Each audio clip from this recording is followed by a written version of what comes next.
Okay, folks, I show 7 p.m. So let's mount the dais and get to work. Let's open the meeting with the pledge to the flag, please. I pledge allegiance to the flag of the United States of America and to the republic for which it stands, one nation, under God, indivisible, with liberty and justice for all. Okay, welcome everybody. Today is September 9, 2019, so 9/9/19. We look at numbers once in a while in our meetings here, and a lot of nines appearing. For gearing up, you hear more about Hardscrabble Day. It's 12 days out, one of our big signature events here in the village, so Jen and I will be talking about that in a bit. We have Panda here, our regular attendee, and we have a new guest who's an Eagle Scout candidate, is what I hear, looking for some merit badge. So part of it is to observe and watch community government in action. So be on your best behavior, everybody. So he's going to watch us? Hey, he's going to get a super merit badge for dealing with us. Anyway, but we'll start with our normal agenda here. This is our regular monthly meeting, and where the board transacts its business. A lot of it's financial, but we hear department reports, and we've done the pledge, and we did circulate the minutes in the month of August. We had our regular August 12th meeting, a workshop on the 15th, then that follow-up special meeting on the 28th of August. And those should all be in your packets and have been circulated. I would entertain any additions, alterations, or corrections that you might have suggested. Hearing none, I would move that we adopt those minutes as circulated. Is there a second? Second. All in favor? Aye. Aye. Thank you. Let's see. As I mentioned, one of our big tasks is the financial operation of the village, and next we have the treasurer's report. Effective as of September 9th, 2019. These are the account balances. And do you have any notes for me to know about? But we'll go through them, and I think we did see one big expense. We'll talk about that. But general fund, we have $915,845. Water fund, $113,893.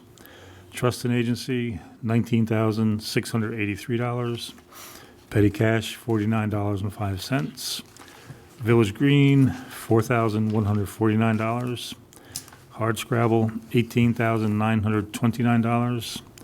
Health insurance, $5,624. Sewer fund, $30,260. And the vouchers are moving up and down the desk here. Brent and I have been through them. I guess I did miss one balance there, sorry. The USDA Water Reserve money market balance is $33,635. That's that short-term water reserve. Was that confirmed today, Cindy, or is that recent? Because it sounds a little low to me. We've probably had 3 years of deposits, but There is. yeah. And I'm going to revamp the whole treasurer's report and put all the reserve funds on, since you're tapping into them now, because I opened up CDs that I can't transfer over yet. So they have to be added to this in December when they come. Oh, so this has the newest That's year just in the it? newest. So what we're talking about is the CDs can only be rolled over at certain times of the year. So there's 2 years of CD USDA reserve, which would be about $50,000. Correct. Okay. So that's more like it. I was thinking we're in the low 80s with that. Okay, so on the voucher world, expenses being moved through and reviewed are in the general fund, $215,267 in expenses for the month. Water fund, $26,245. Trust and agency, $19,683. Sewer had no expenses, and water reserve was not used or depleted. That's submitted by the treasurer. I know in the water, let's see, I did see vouchers. Something doesn't make sense there. I thought there's about $45,000 in water fund expenses, right? There was principal and interest in that packet. So it doesn't quite jive there, the 26. Can I see? Can we have the blue packet there?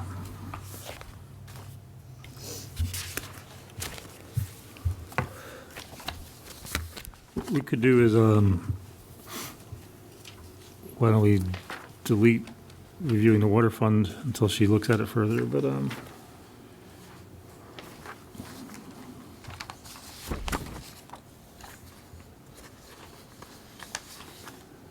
I would move that the general fund, trust and agency, the other funds except water be accepted as reported by the treasurer, and then we can, by the end of the meeting or at our workshop, get the water fund balanced out there. Is there a second? Second. Any discussion? All in favor? Aye. Aye.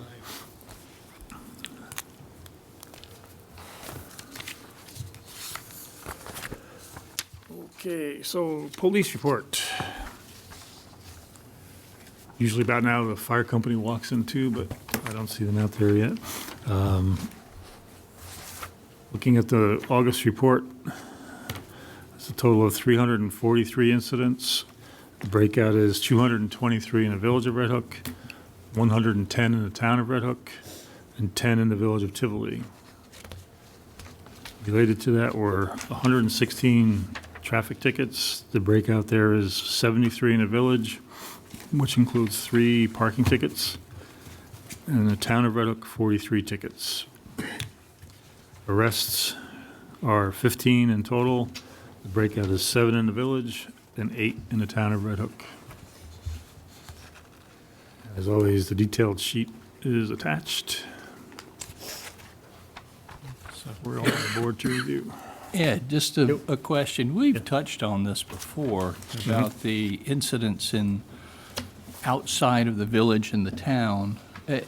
I'm just curious how they end up, I mean, is it like, say, somebody's speeding and they're going up 9G and they hang a left into Tivoli and they pop them in Tivoli, therefore it's reported in Tivoli? Is that how that shakes out? I'm just curious if you know. Well, it's a good question. And this month, it seems a little higher number than other months to me. So if you look at the last page of the report, it's a breakout on the software that shows Tivoli. Do you see that, Jay? It says interval incident report for Village of Tivoli. And it talks about a property damage accident on 8/31, a panic alarm, which I'm not sure what a panic alarm is, animal complaint, burglary, and then 3 noise complaints. Lost property, a road hazard, and a welfare check. So I think probably what we could do is ask the sergeant of police to answer, why they did come in on those. Those are not speeding tickets. Like burglaries and animal complaints Yeah. and noise complaints. How do we, I mean, a noise complaint, unless maybe, somebody screaming bloody murder in their house and somebody complained, but Yeah. otherwise I'm trying to figure out why it would be an emergency that would pull Yeah. one of our guys from here up to there, which means then somewhere else doesn't get coverage. Yeah, the dates would be crucial. Could be when we have a town patrol on, but no, I tend to agree with what you're saying. They contract out with the sheriff's department for coverage and protection. If the sheriff can't handle it, I have to think that it's related to the, closest responder polling. program, which, all the police departments work on. Whoever's closest to the incident responds. And that's often going to be the Red Hook Police Department, I'm sure. What we could do, though, is, in line with Jay's question, I could sit with the officer, the sergeant, and see what they were. But what Charlie's referring to is it's called polling. If there's a call out and state police nor sheriff can respond, we're out there. But a lot of these don't look like super polling emergency types ones. It's But anyway, we'll have to look at that, Jay. Okay.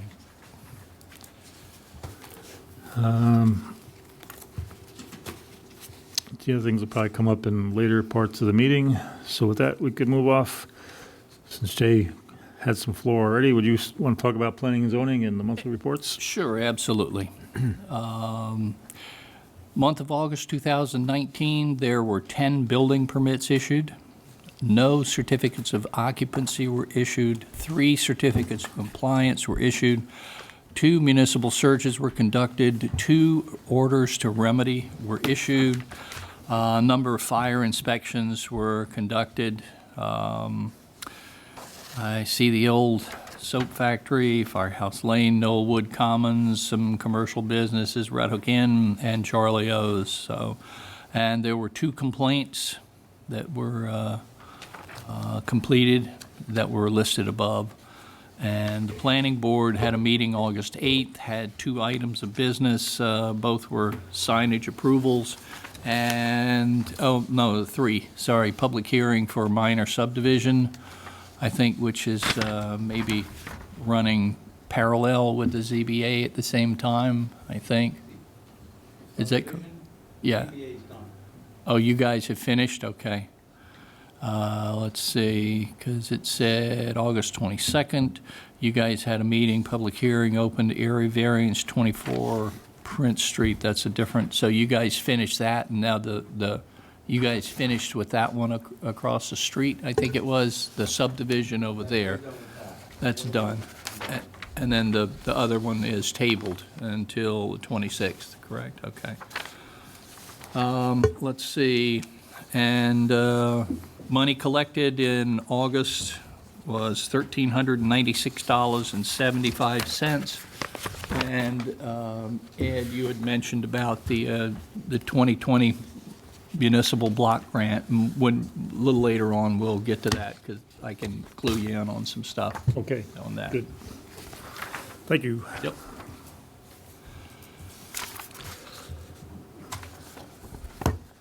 It looks like, let's talk about water first. So Trustee Lang, do you have your report there?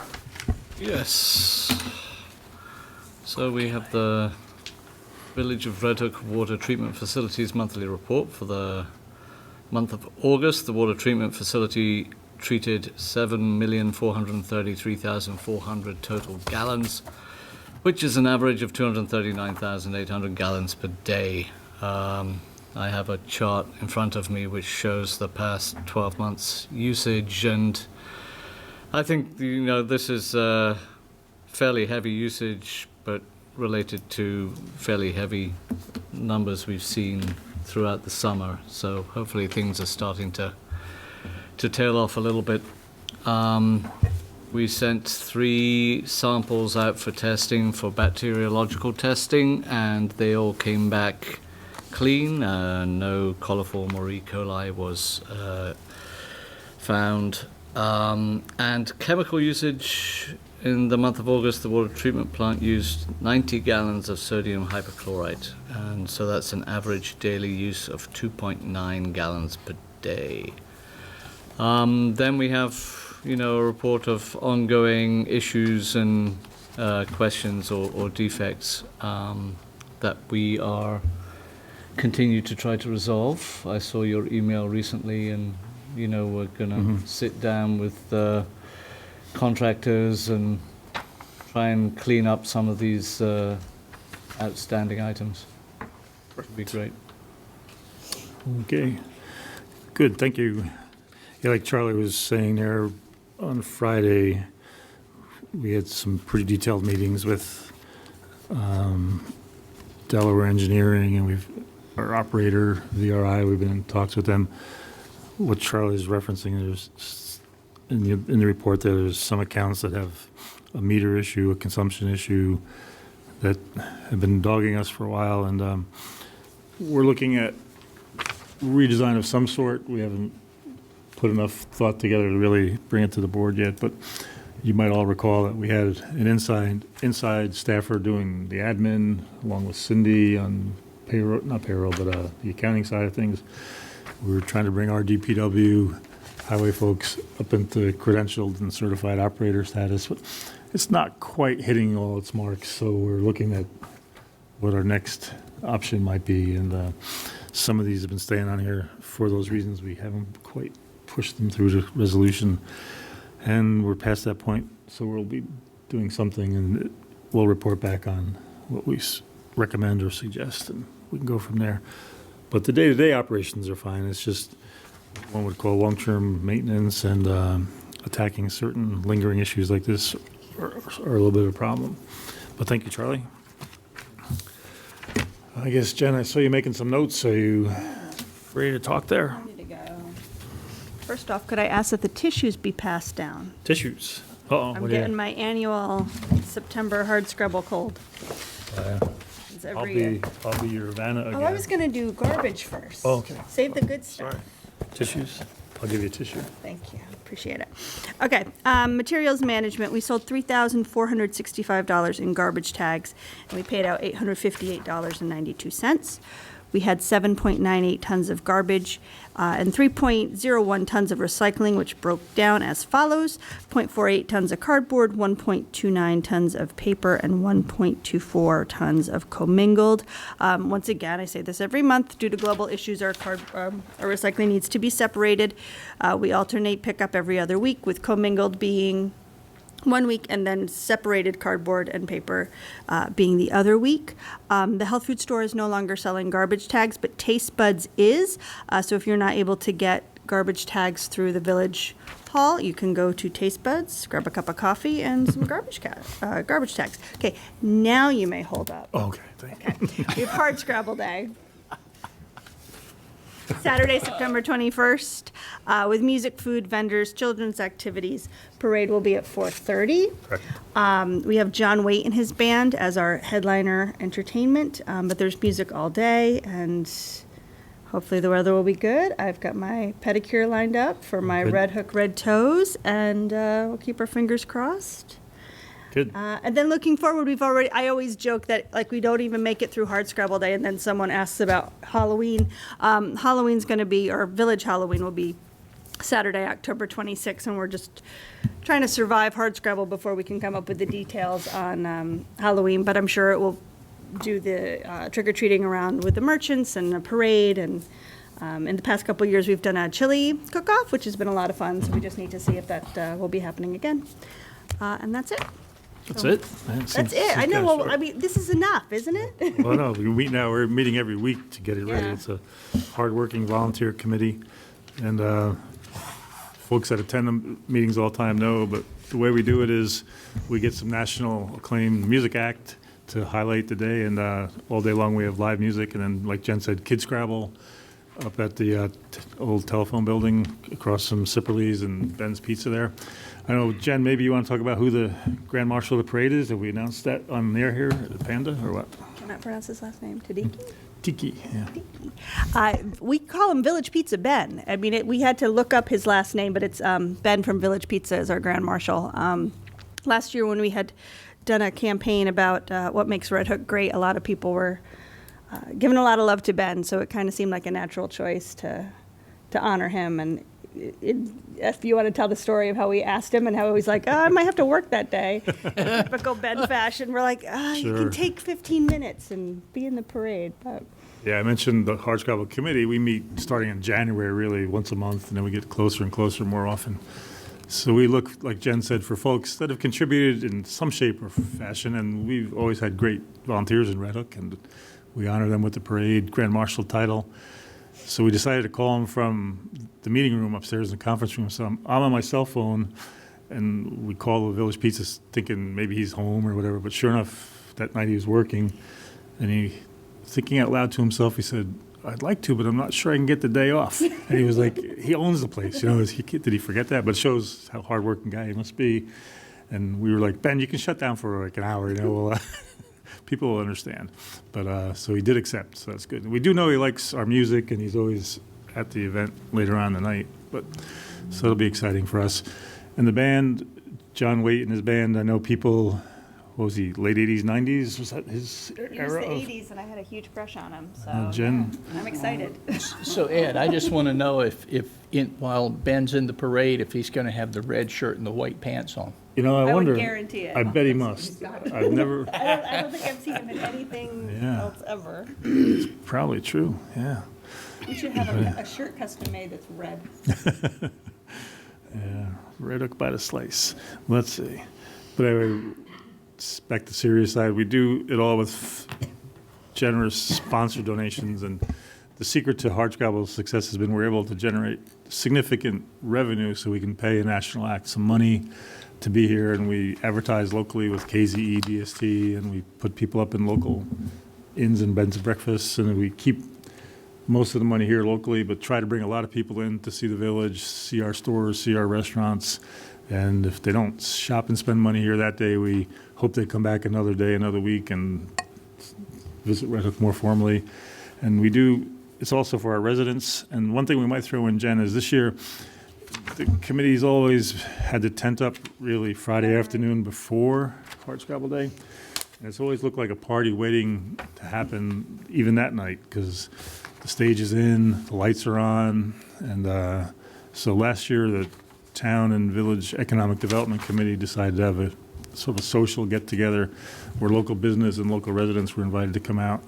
And it was some food there, kind of a BYOB event on that side of the thing, and we had some live music, and it looked like that's going to happen again this year, so 5:30-ish, by 5 p.m. that Friday night. Residents are welcome to roll in, and business owners are welcome. We'll have a different band, but recommended by KZE's music director. It should be good. It should be fun. And that's what we try to do at the end of the summer here in Red Hook, have one party before it gets too dark and too cold for much more outside stuff. Anyway, thank you, Jen.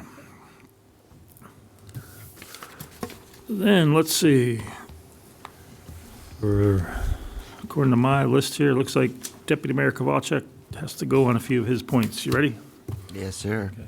I'll start with the Village Green Committee monthly report. Current balances of the committee's related budget counts are as follows. Community beautification, $4,000. Shade tree contractual, $10,500. And our checking account, as had been mentioned in our treasurer's report, is $4,192.92. And the Village Green Committee met on August 31st. And we are gearing up for our annual fall planting, which will be in the second or third week of November. And we're looking at sites on Benner Road, Garden Street, Fraley Street, Fifth Street, Smith Street, Old Post Road, and South Broadway. If we get half of those, that'd be great. But we're looking at the sites, and we'll be around confirming with the property owners on those trees. And we're also looking at possible new Village Green Committee officers and volunteers. We had a new person move into the village interested in joining, so she'll be attending our future meetings. And we also reviewed the funding options and sketches for the proposed sculpture at Richard Abraham's Memorial Park. Anyone interested in having a tree planted on their street right-of-way or volunteering for planting days or even donating money for the Village Green Committee's community beautification projects, may contact David Pearson, the village clerk, or myself, and we'll be happy to guide you through the process. The Highway Department monthly report. Highway Department is currently picking up brush and lawn debris on every first and third Mondays of the month. And we remind residents to keep the size of the brush piles to 6 feet by 6 feet by 6 feet, with tree limbs and branches no larger than 6 inches in diameter. And brush that includes tree trunks, stumps, grass clippings, or building materials will not be picked up. All paving, sidewalk restoration, catch basin, and grate repairs have been completed at 2 locations on East Market Street and 3 locations on West Market Street. The estimated cost of $11,500 plus additional costs for providing additional catch basin frames and grates will be deducted from the maintenance of streets general fund budget lines. Repairs and upgrades to the electrical services, street lights, installation of new catch basins, repaving and striping have been completed at the village municipal parking lot. It looks great. Funding for this project has been provided by a New York State Dormitory Authority grant obtained with the assistance of New York State Assembly member Kevin Cahill. The village board passed resolution number 30 on June 20th, authorizing the village treasurer to utilize the Salisbury Bank line of credit up to $45,000 to pay the cost of the parking lot upgrades until the awarded grant is processed and the funds are forwarded to the village. And I think we'll be discussing this a little further during the meeting. Also, 76 stop bars at village stop sign intersections, 8 crosswalks, and 6 bike lane symbols have been completed. The estimated $4,220 cost will be deducted from the general fund maintenance of streets budget line. The Village Board of Trustees is considering striping Park Avenue to narrow travel lanes to reduce speeding and provide additional parking near Linden Avenue for Richard Abrahams Memorial Park, and we're still discussing it. And but as we do, we did obtain a estimate for that of $1,300. So hopefully we'll come up with the decision. I think we are still talking about it, and on August 23rd, the Highway Department started to replace curb stops and service connections on Benner Road from Garden Street to Zipser Drive. I think work is done, right? We just finished up Pipe work, yes. the pipe work. The final paving will take place in the spring. We'll fill in the cuts in the roads right now and let everything settle and get a new surface on there in the spring. Revenue from the sale of scrap metal was received on July 25th for the amount of $592. Total revenue generated in this fiscal year stands at $592. Since the beginning of the program in 2007, $29,299.47 has been generated. And anyone interested in donating scrap metal can contact the Highway Department at 758-8600 or the village clerk, and the Highway Department will help by picking up scrap metal upon request. Not the fun stuff. The Red Hook Infrastructure and Intermunicipal Task Force monthly report updates on the Red Hook Sewer Project. Meetings were held on August 9th, 16th, 23rd, and 30th in the Red Hook Village Building. We reviewed telephone conversations and calls between the Department of Health, that's Dutchess County Department of Health, and our engineers. We reviewed eminent domain proceedings and the status. Initial offerings have been made to 3 property owners on East Market Street. The owners are currently in a 90-day period to either accept or refuse offering. Our attorneys will file a petition on behalf of the Village of Red Hook with the Supreme Court of Dutchess County to authorize the village to file a condemnation map. This will be filed within the month of September.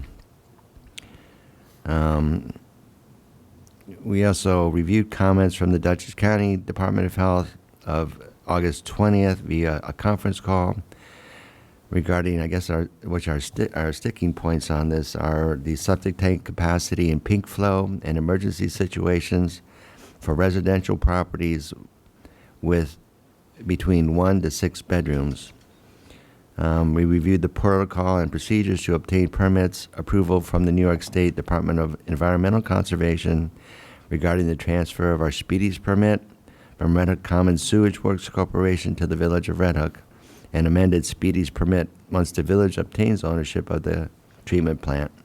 So that's all forthcoming after we get final sign-off from Dutchess County Department of Health. I think we're still on board or close to schedule. We're anticipating going out for bid in November. If all goes well, opening bids in December and starting construction in February, if weather permits. The Village of Red Hook water distribution improvements. The Village Board of Trustees approved Resolution 36 for the Village of Red Hook, the PFOA and PFOS removal and water system resiliency upgrades. This is for a Water Infrastructure Improvement Act, intermunicipal grant funding application. We did that on August 12th. The resolution authorizes the village to submit to the grant application and authorizes the mayor to sign the application and approves of the village to provide matching funds required by the grant through the Drinking Water State Revolving Fund. We did get New York State Historic Preservation Office sign-off on the grant, the proposed work on the grant, and the village board approved Resolution 37. that we declared that the action for seeker was a type 2 classification. The village board also approved Resolution 38 upon noticing a public hearing in the Kingston Daily Freeman for a bond resolution of the Village of Red Hook, and we approved that resolution on August 28th. And it authorizes various improvements to the village water system, stating that the estimated total cost is $1,800,000. Appropriating the amount for the purpose and authorizing the bond in the principal amount of $300,000 to finance. $800 to finance the appropriation at a special meeting on August 28th. The resolution is subject to a permissive referendum.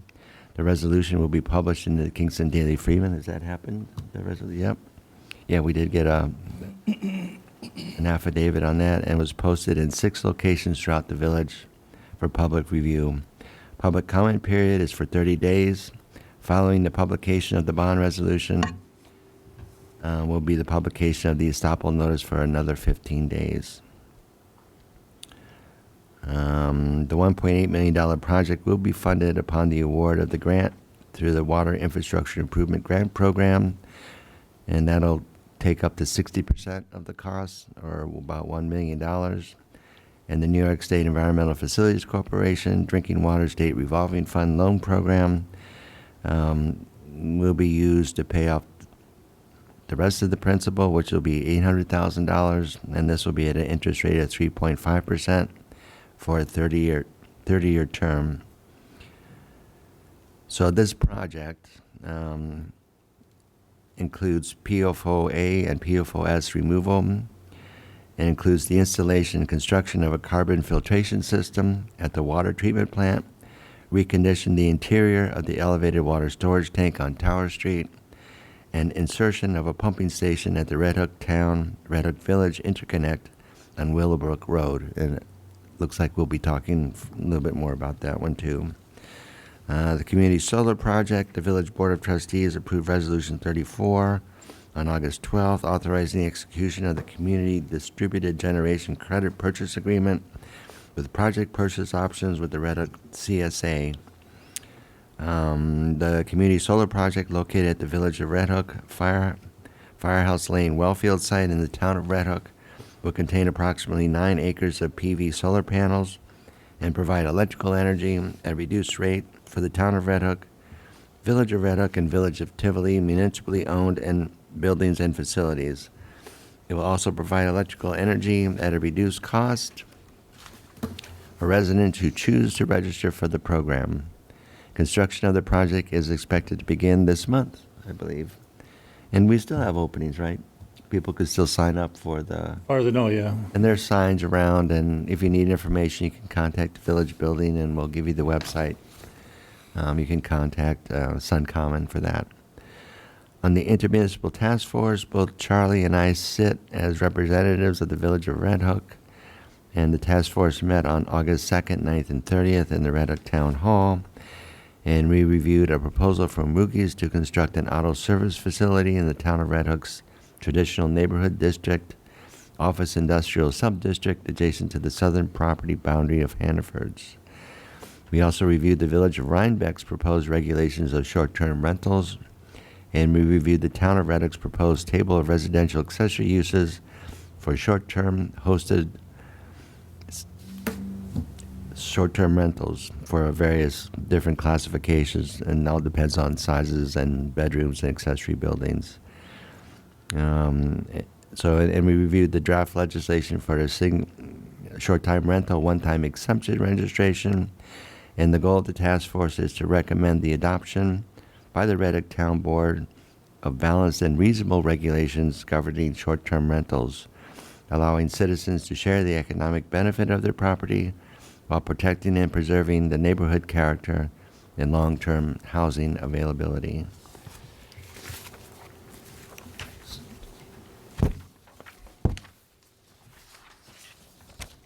And it's just some real quick committee meeting notes. Some of these are town that I sit on. There were no meetings of the Red Hook Town Zoning Review Committee.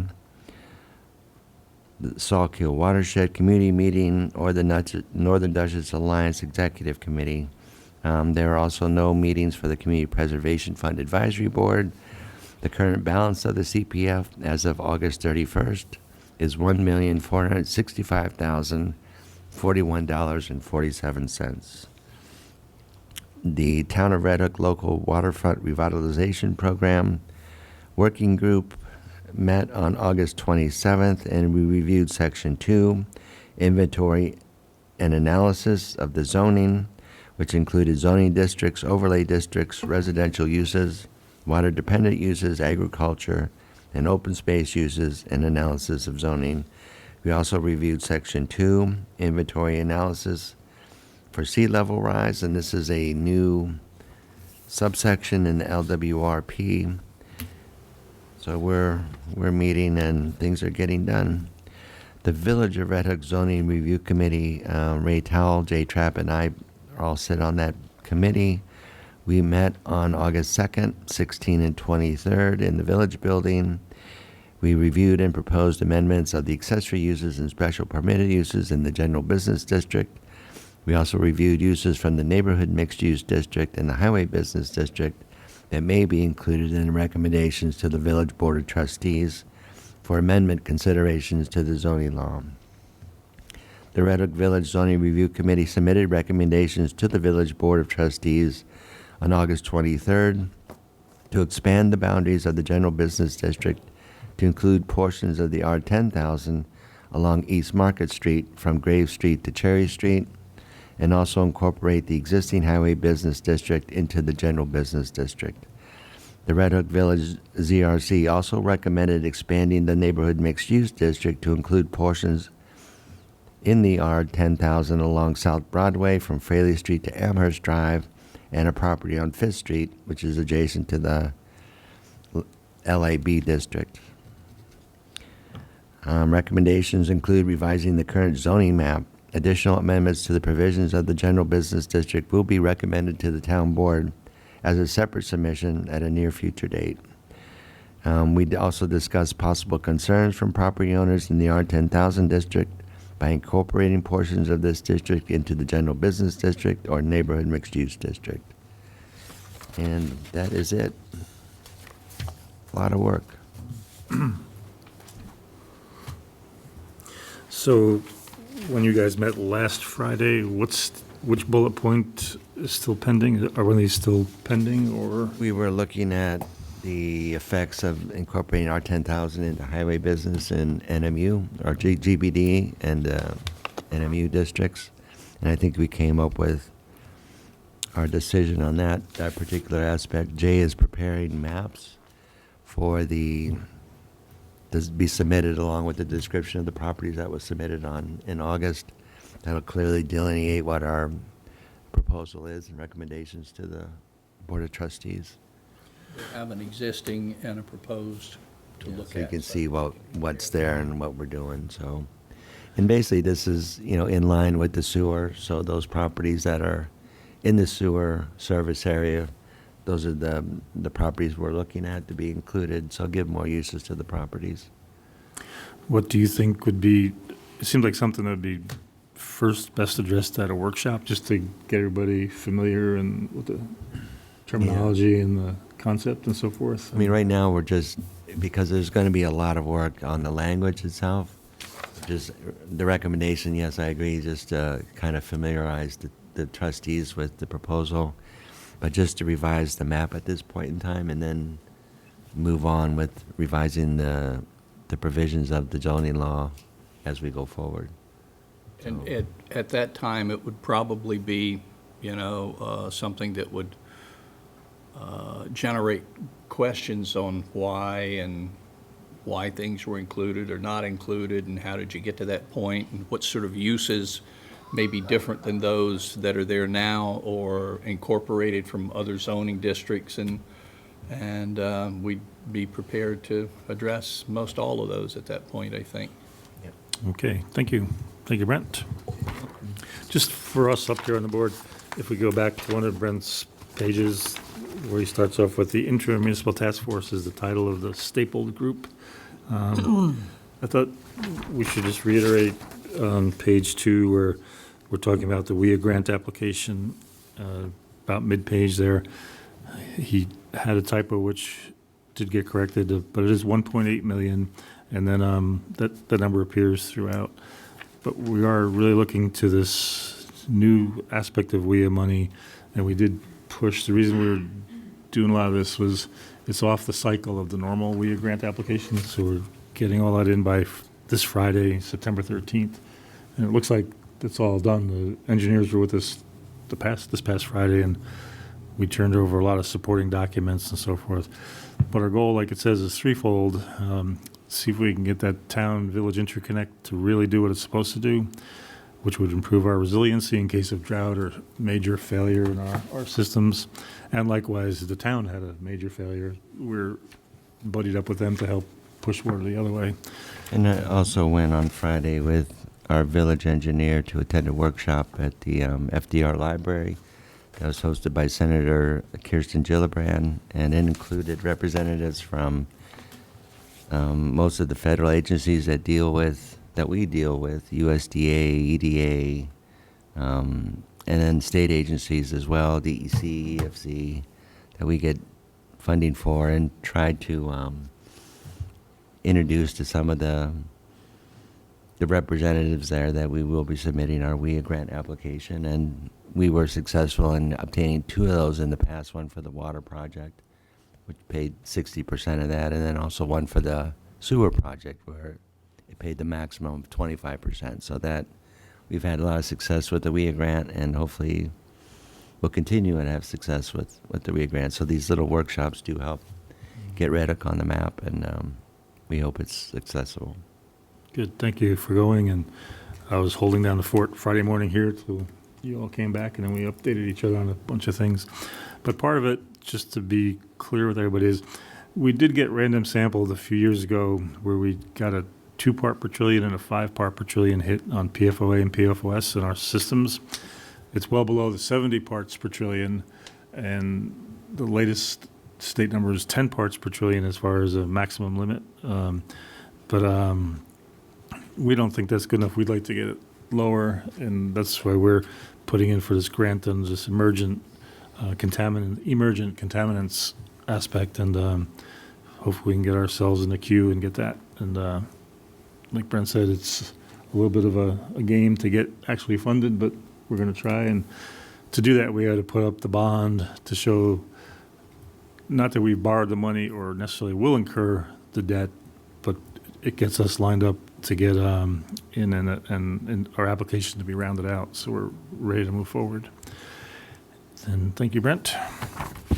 It looks like that wraps up the department and committee report section of our day.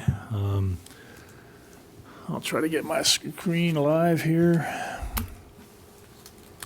In our regular business component of the meeting, we have item number 1 is town zoning dash heliport variance stance, interested party status. That's a lot of words there. I've circulated some things which I'm putting up on the board here.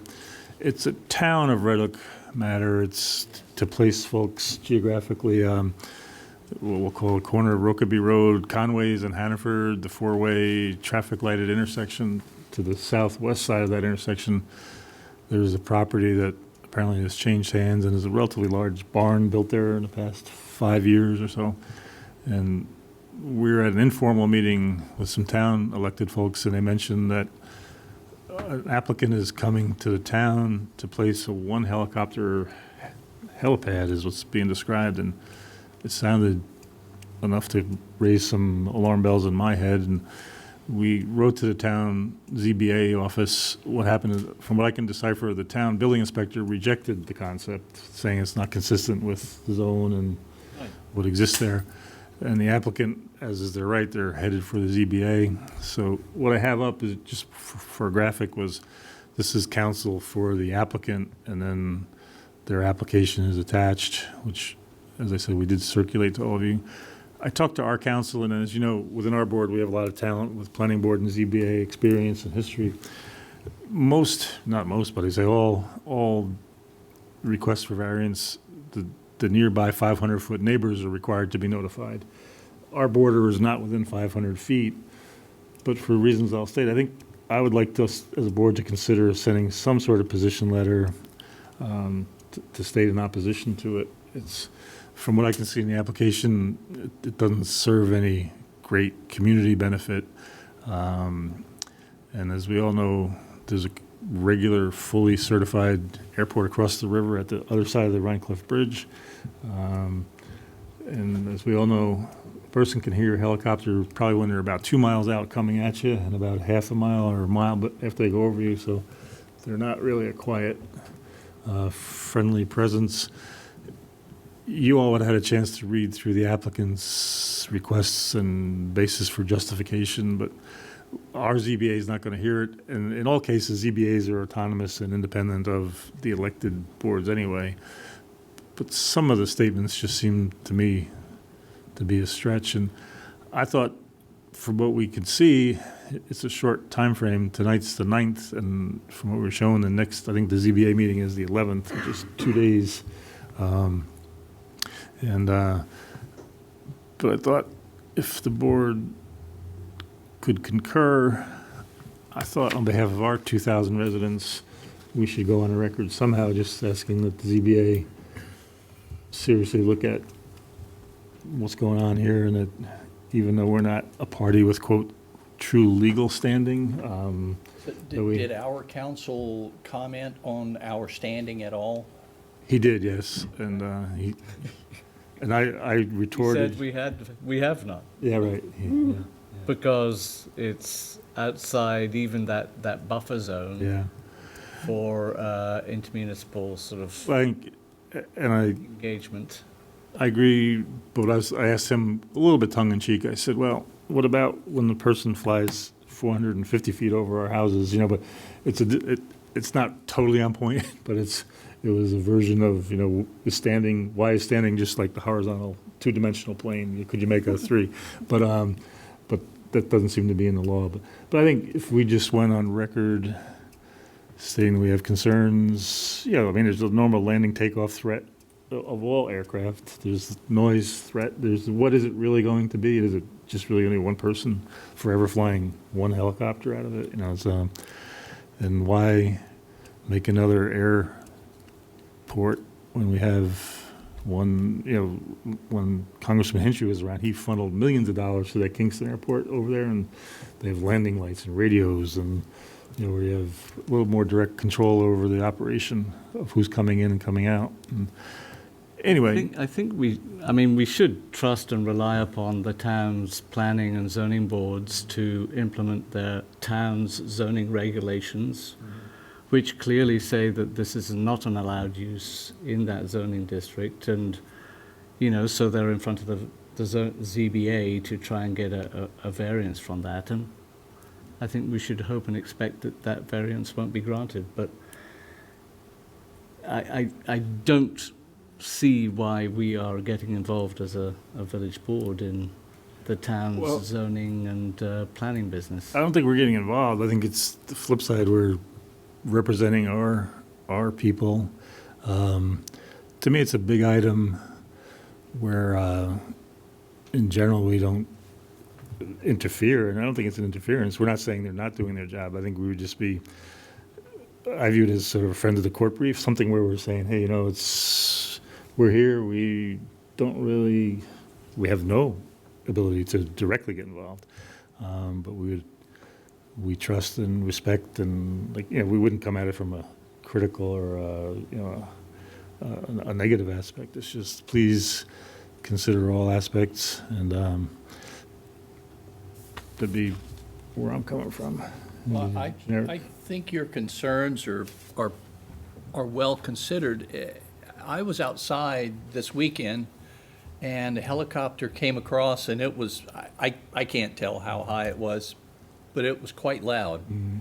I mean, I do not think that helicopters are going to come and hover directly over the helipad and drop straight down. I think they're going to descend, and whether they're descending from north to south or south to north, I think it's going to be a time, multiple times, when they come down over the village as they, descend toward where the helipad is gonna be. And I think you're gonna notice an increase in noise. And, I think in that respect, we should at least voice our opinion, even though we have no weight in what we're saying. I just think it's, we shouldn't go gentle. We should Yeah, express it's, our feelings. and on Charlie's point, I don't see us trying to be critical or assuming they're not going to do it. It's just, I think if they know that there's a concern up here and we're just precluded by, I think most zoning is probably designed so you don't see, the 500-foot rule is probably so you don't see something or get traffic affected. But this is a whole thing that's almost to me outside the scope of normal Well, what is, concerns. I would ask you a question in the bigger scope of things. What is a neighborhood when it says it's not going to change the character of the neighborhood by granting the variance? Does that, if it's, well, I put up a fence and it's going to be 7 feet instead of 6 feet, the impact is relatively localized. I mean, but when you've got something that could be heard for half a mile, I think that maybe the neighborhood might be us too. So that's why I would. Well, the recommend- neighborhood too is as conceived or by the town board, the Red Hook Town Board with this new zoning for the TND. That's going to be a high-intensity residential development with a commercial sub-district and also a light industrial sub-district. So it would be even closer to if this is granted, that may affect potential neighbors and potential new development that may occur in the town of Red Hook. Again, that's up to the town ZBA, but, I agree with Jay that it would have an impact on the residents here in the village of Red Hook. So what I would do, I think we're saying the same thing, Charlie. I don't think we're looking to assume bad. I'm fine signing off on a Okay. letter expressing our concerns. I just don't know that it's the best use of our time. Well, I think it's a good use of our time. You're the man. Anyway, got all kinds of specs on helicopters here. So swing away, Merrill. What's that? Swing away with the There you letter. go. You get 43.6 dB at 125 feet. That's a pretty big number, right? And then 37 dB, 31. This is at landing, 1,000 dB. Excuse me, 1,000 feet, 25 dB. How loud will it be at the village hall? I don't think they gave us that. This is like the landing zone, looks like. But like Jay said, say he's flying at 1,000 feet, I would presume it's 25 decibels coming downward as well as radiating outward. So it'd be about 25 decibels. And if he's coming in to land here, he's going to be coming low over us, depending on which way the wind's blowing and things. But anyway, I would move that the mayor develop a letter requesting that the town ZBA consider the potential negatives of a helicopter helipad on the village at Red Hook and look hard at their existing zoning law and do the right thing. So we're not trying to interfere or break into the system, but something like that. But the thing is, we probably have to write it tomorrow and mail it out Wednesday, or email it somehow Wednesday morning, right? Are you going to go to the meeting? Thinking of it, yeah, it's At 7 o'clock? yeah, we could do that too. But I think I'd rather have something in their hands, and not cause them any alarm or feeling like we're interfering. But so I'd move that for more than a consensus. I guess a vote. Is there a second? Second. Any other discussion? All in favor? Aye. Aye. Thanks. Next thing I have there is water loop. We were talking about water a bit earlier on grants. This is a version of another water project where we are selling water to the Tradition / Hoffman Farms project. And as an aside, I think they had an open house with this past weekend themselves. I didn't get to go, but they're, pardon me? Good food. Yeah. So there'll be potential 100+ water customers down there for us. And then we're trying to make a loop down 9 and the end part of Old Farm Road to pick up some potential future development at Hardscrabble Plaza and the Ross properties. We did submit engineering plans, and as the public knows, this is also designed where most of the costs are being handled and covered by what we'll call the two developers, meaning Hoffman Farms, pardon me, I just missed one, meaning Ross Properties, and then the Hardscrabble Plaza owners. And DOH pushed back some technical questions, which we then referred off to the engineers, so it's not done yet. I was kind of hoping to get built before the freeze season hits this year, but So it's at Department of Health, yeah, and County Department of yeah, Health. they pushed back with. To me, they didn't seem to be deal-breaking questions, but they were asking for a couple things. And so we gave our engineers Friday, when you guys came back, gave them some more data. And working with that is the same thing we're talking about in the grant project. The next line on the business there is Town Water Interconnect Contract.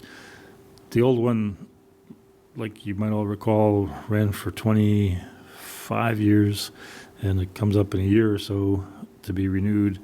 But we really do feel it doesn't really work properly, so we'll have to see how our grant does and what we can do with that contract.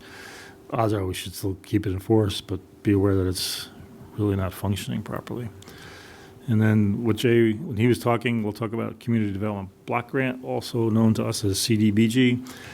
About 3 or 4 months ago, we were talking about options, and as we all know, our income, our mods here, we mainly or just only really qualify for projects that are ADA or handicapped oriented.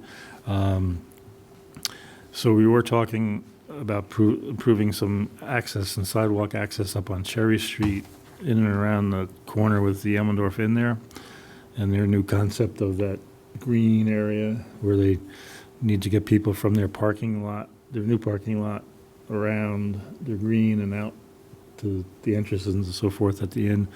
We would only be able to do it on public right-of-way property, but it could be helpful to everybody. As I recall, the block grant deadline is sometime in mid or late October. And then usually what we do is we do a preliminary in-house sketch that we frame up, and we do our own applications for that. Maybe I'd turn over, Jay, you have some thoughts or any ideas on that? Sure. Yeah. Timeframes, you have to do the LOI, the letter of intent, October 4. It needs to be there. They need to review that to make sure they accept what you're proposing. And then October 18th is when the application is due. So from October 21 to November 1, they do the review of the applications. And if there's anything that's amiss, they will give you a call. You have 10 days to revise it and resolve it and get it back to them. November 4 through 15, they do review and funding recommendations. December to January, the draft action plan is released, 30-day comment period begins. Public hearing on the draft action plan begins December 9. January 6, processing of the comments from the public. January 10, submission of 2020 action plan to U.S. Department of Housing and Urban Development, HUD. And March 1, 2020, the start of the program year. So that's kind of the quick and dirty of it all. Mm-hmm. And as you said, here we are. If you look at the village of Red Hook, this little spot right here, that means we have no low mod. Mm-hmm. So we don't qualify for the bigger bucks. So we have to hang our hat on some sort of ADA or improvement or restoration and things. Went and looked at Cherry, and there is a sidewalk that comes north to south, turns the corner in on Cherry, and goes maybe 15, 20 feet, has an ADA drop that crosses Cherry south.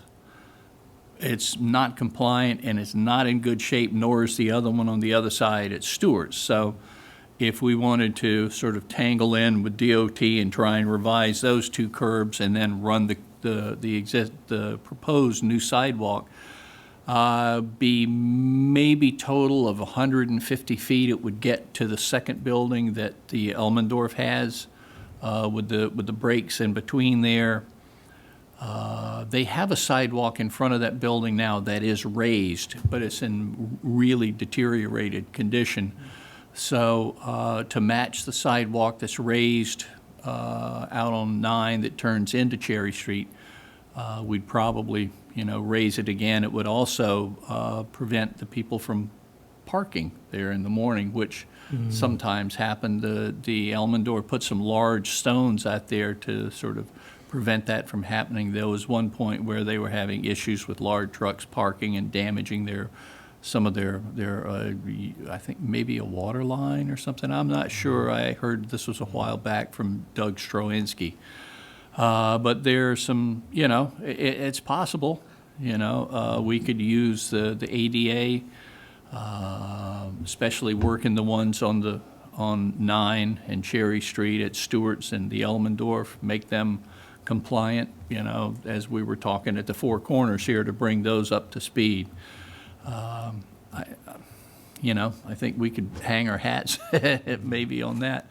I don't have a current price at this point for linear feet of 4-foot wide sidewalks, but that'll be easily gained. I've got a couple of contractors that I could talk to get prevailing wage numbers for linear feet of such things like that, and do a quick and dirty number to at least start with. A maximum of $100,000. I think it's $100,000 that we can max out on, which if we did 150 feet of sidewalk with those curb drops on the corners, we'd pretty much kill all of that, I Would think. you go 4 feet or 5 feet?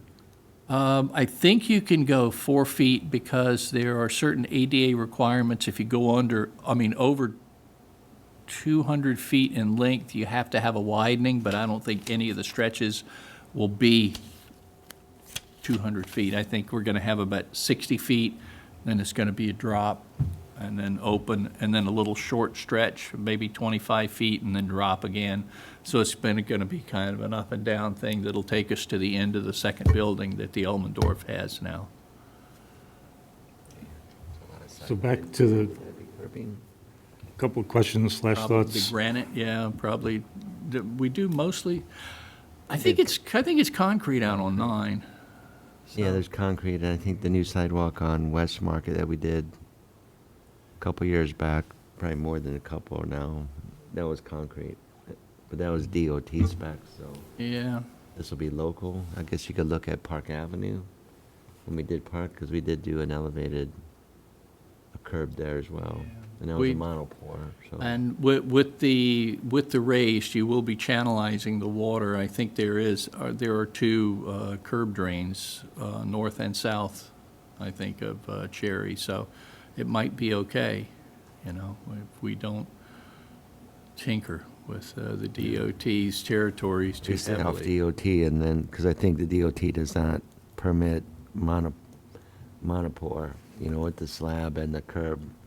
And we That's- did that on Park Avenue. It seems to last a lot longer and doesn't settle as much, and As a construction detail, I prefer the monolithic pour because you don't have the differential settling and trip hazards and such, yeah.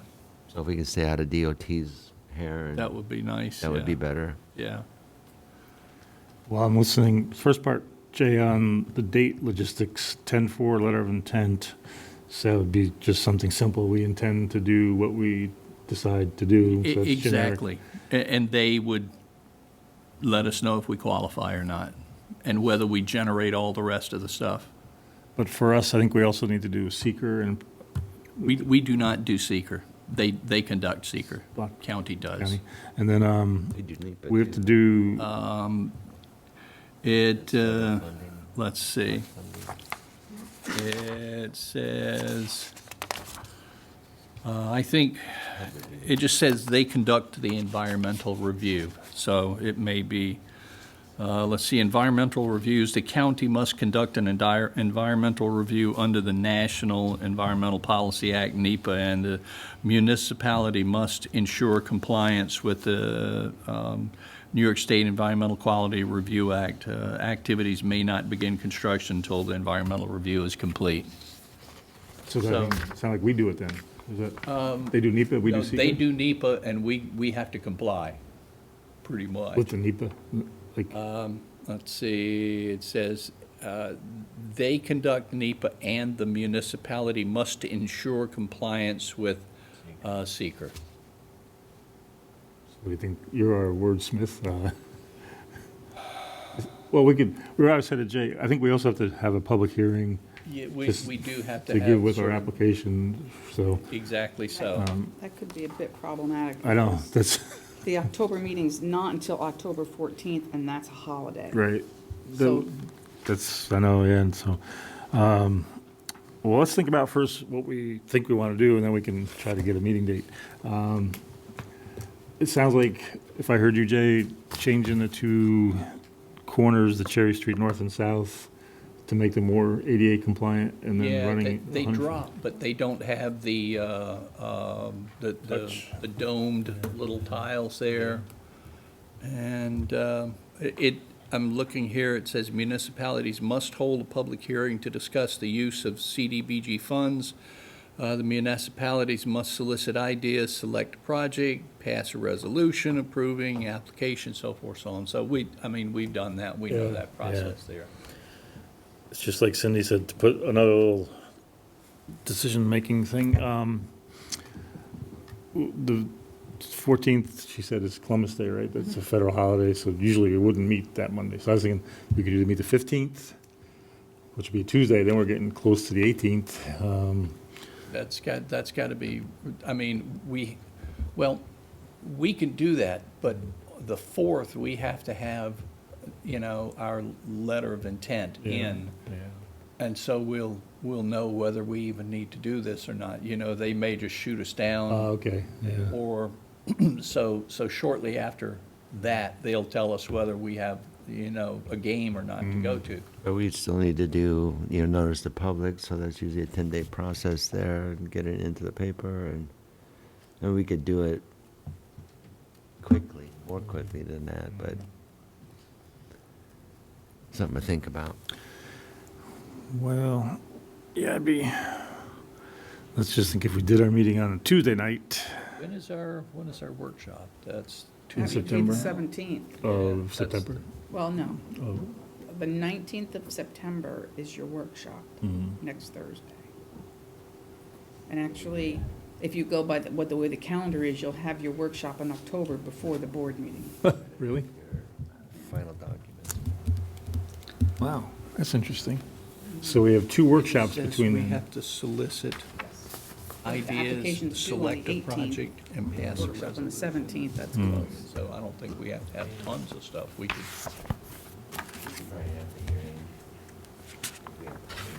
During our workshop.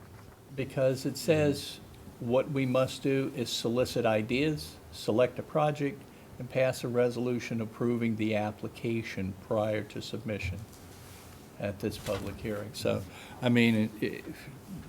we have we don't have a lot of, options here in terms of what we could do. So I think we know where we may want to do this, and probably 80% of what we would do if we were granted, the money. So we could take ideas and pick an idea to go forward with. I mean, notice in the What- paper would have to happen the next couple of days, right? Yeah, it's kind of tight. What if we moved our meeting up a week to October 7? Today's September 9th, so it's really, October's kind of weird. It sounds like the meeting's getting pushed way later than normal anyway, just by the way the dates are starting. Can we advertise in time? and Yeah, get we everything in could, the I think we paper could and do all? that. That might work. Okay. Maybe tonight's at the public hearing also for the 7th. 7th. And and it's not, to me, it's not collapsing us to too short a meeting timeframe either, so. Does that work, you guys, people around Just October? looking ahead, we're gonna have the same kind of goofy thing with November. We need the second Monday is Veterans Day. Oh, really? Yeah. So I don't know if we Yeah. wanted to kill two birds and just I don't move the know. next 2 months to the first. Might be, Or just do might a be, month at a time. yeah, maybe a month at a time. It's too much overload for me.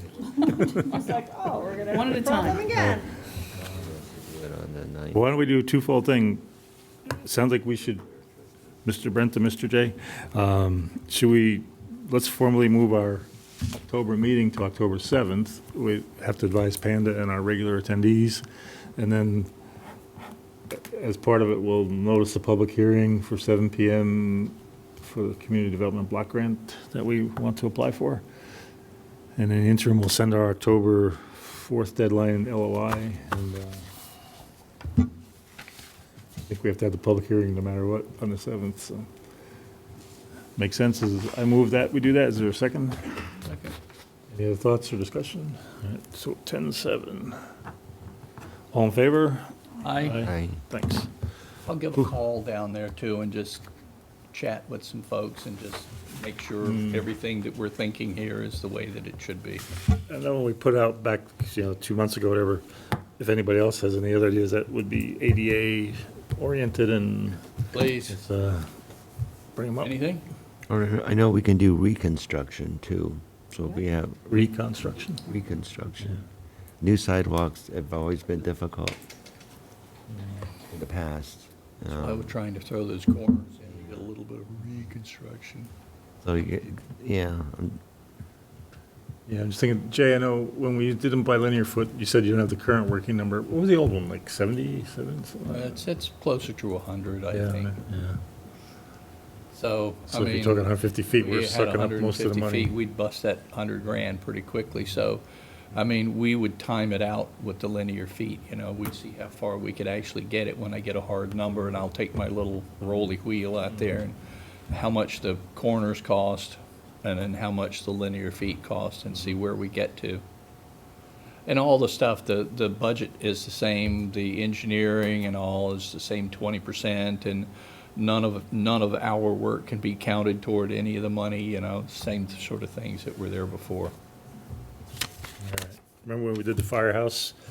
We were all looking good, and then we realized the high school was having the AP tests there. We're like, That's right. the same weekend, we wanted to tear up and make noise and make dust. Oh, my goodness. So hopefully Elmendorf is not doing AP testing next summer. All right, thank you. Let's see. So, Amanda from Panda, should we also tell your people, like formally remove it to the 7th, or? Probably send an email to Danielle. Okay, all right. Another business item, I have amend Community Park resolution to create new temp budget line 5110.48.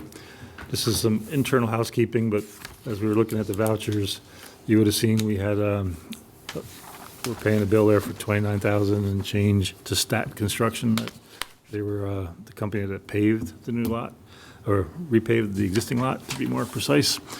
But I put two pieces of paper in your packets. One is the Resolution 30 that we passed back in, I think it was August 12th. I don't know if the clerk has her dates there.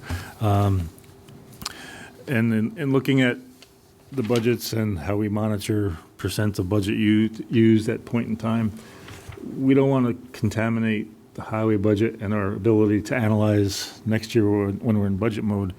So even though we did all agree to fund with a line of credit until we get reimbursed by DASNY, we need to park the funds somewhere. Right now, they were marked on the vouchers. You'll see 5110.42. And we really don't want them there or need them there. We want the treasurer to be able to see them in lump and get them into a lump area. So what I'm suggesting is that we create a temporary new budget line, 5110.48. It's at the bottom of those type highway expenses. And we can retroactively push any paid bills into there and move that stat construction bill that's in the current stack in there. And it'll become about that $45,000 number that we have in the initial resolution. So I wanted to show you Res 30, and then I crafted up Resolution 39. And at the top of 39, you'll see where I kind of put in brackets there, supplemental text. It's cross-referencing back to 30, so it makes some sense when somebody looks at it in the future. But we say, whereas Resolution 30 was passed on June 20, sorry, that's the date, to enable interim funding of the community park improvements under the DASNY grant until reimbursement paperwork was processed. And whereas we need a method to best monitor budget lines and not confuse one-time expenses for the project with routine highway costs. Whereas the project expenses will be gathered, paid, and then sent to DASNY for reimbursement. Therefore, be resolved that the community park upgrade expenses be allocated to a new budget line, 5110.48, and paid with the line of credit authorized in Resolution 30. The treasurer, controller are authorized to review and move July 2019 expenses and any earlier expenses for this project from highway budget lines to 5110.48. So that's the formal way we're acknowledging we want to do it, and we're directing the financial folks to do that for us. I would offer Resolution 39 be adopted as in the form of a motion. Is there a second? Second. Any other thoughts or discussion? I think it's a great idea. Well, thank you. Yeah, because we were looking at bills last Thursday. I was like, ooh, that's not good that it's banging on, On the poor highway. Brent was losing more hair. It was, it was, but it's a good way to, So it's we had the still, one part figured out, but this rounds it out, so. so it's we have a still, it's still motion. under the highway, Pardon me? overall, it's on the highway maintenance of streets, but it's a sub-budget line Right. number. And then next year, like we said, when we're doing another budget, we won't say, wow, highway was way over budget. It'll be, yeah, we'll know what this was. So we had a motion and a second. Call for a vote. All in favor? Aye. Anybody opposed? Sound like all. Aye, thanks. That's what I typed up for the things we needed to address. I do not see a need for executive session tonight. It's kind of a little bit of limbo right now. We do know, just for the public, for the next 2 weeks, our clerk treasurer will be 3 weeks. 3 weeks. Getting some time off for a minor surgical intervention. We expect her to be fine and be back. Don't worry, public. But so we're going to be working our way through with some temp help and different things, but we'll work on that. As is our custom before public comment, anything else from the board that's on your mind that we didn't touch on or think about when we were doing this agenda? Like Cindy said, looks like our next workshop is a week from Thursday. And we'll have to remind everybody the October 7th change. Anything else from you folks? And public comment. We normally go out to the public, and anybody have anything, any thoughts, questions? Like the helicopter. You do like it? Oh, George. If we liked it, would you hate it? It's a small helicopter, it's not like a military one, police, or the ambulance, which is dual engine. Yeah, it's kind of like the one, what was it, on our big fireman's parade, remember we had 100, well, not 100, 42 fire companies here. Poor Unionvale, I think it was, had to bust off and go because a small plane crashed into a house in Unionvale. And people died, and the county executive was here helping us announce, and he had to go down to be on site, and I'd rather not have that as, and to me, to be honest, George, there's a nice, beautiful airport 4 miles by Crow, you know. And, Planes flying overhead all day long. You got small Pipers, and you got aerodrome planes flying over, looking at the village. You got Yeah. helicopters, the governor goes by every damn day. maybe it's that guy, maybe it's him. Maybe. Stop me. Anyway, You want to turn him away? yeah, Don't answer I that. mean, Baby. so, So the money is, nah, I think, well, it's a zoning issue, and I think the negatives outweigh the positives. But anyway, any else, comments? We need to pay bills, so I'll move that we pay bills after audit. I know they're on the left side of the house. Did they get to the right side of the house? No, The financial? send them. Okay. And then Cindy, were you able to decipher the water thing, or do you Thank need a you. day Yeah, or it two? just wasn't in it. So add 45? I'll do a new one, and Okay. you guys can do it at the workshop. Okay. I'll send it to everybody. Okay. And then, so why don't we, there's second no on the bill, bills. there's no bills in water that are affected by the report. It's just, the bills are all valid. It's just that one. And then I did see one that I would ask the treasurer to look at.